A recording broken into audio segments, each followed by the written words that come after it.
삼국지엔 처음엔 조용히 뒤에 서 있었지만 결국 앞에 나서서 시대를 바꾼 인물들이 있었어.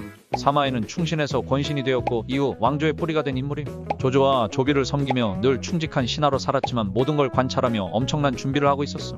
결국 사마에는 조상을 축출하고 조씨 가문을 무너뜨리며 진나라의 토대를 만들었음. 송건은 손책이 죽기 전까지는 그 누구도 주목하지 않았던 인물임. 무력도 없고 리더십도 불투명했지만 차근차근 기반을 다졌고 결국 황제까지 올랐음.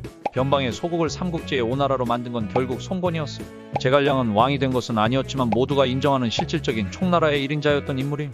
유비의 책사로 시작한 제갈량은 유비 사후에 실질적으로 촉을 통치했음. 결국 출사표를 쓰고 직접 전쟁터로 나서며 나라의 운명을 짊어졌고 많은 이들에게 깊은 울림을 주었지만 결국 실패하고 사망했음. 삼국지 연의에서는 의를 중요시하는 유비가 사실은 배신 전문가였다고. 공손차는 유비가 이름을 알리기도 전부터 관직과 병력을 줘가며 도와줬었어. 하지만 유비는 중간에 그 곁을 떠났고 공손차는 고립된 채 원소에게 패배하며 자결했어.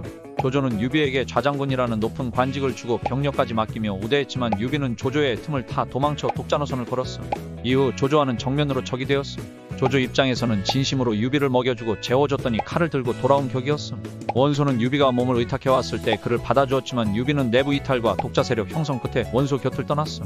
익주 자사 유장은 장로를 견제하기 위해 유비에게 도움을 구하고자 초청했지만 유비는 그 믿음을 배신하고 익주를 차지했음. 결국 유장은 물러나고 유비는 총나라를 세우며 강력한 기반을 만들게 되었음.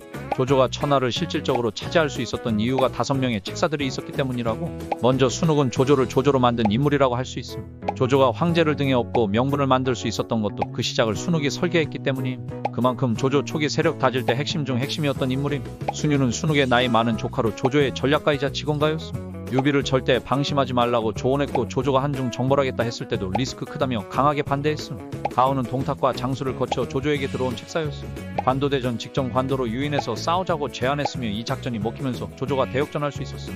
정옥은 실전 전략에 강했던 인물임. 관도대전에서 군량창고를 불태우는 화공작전을 제의했음. 이 작전이 없었다면 조조군은 굶어서 무너졌을 수도 있었음. 곽가는 조조가 가장 신뢰했던 책사였음. 전쟁판 읽는 능력이 탁월했고 곽가가 이른 나이에 죽었을 때 조조는 하늘이 날 버리는구나 라고 했을 정도로 슬퍼했다고 함. 삼국지에는 수많은 전설적인 장수들이 등장하지만 그 퇴장은 놀라울 만큼 허무하게 끝나기도 했음. 여포는 무력으로는 당대 제일로 불리며 인중여포 마중적포라는 말을 남기며 수많은 전장에서 이름을 날렸음. 그러나 믿었던 부하들에게 배신당하고 조조 앞에서 참수당했음.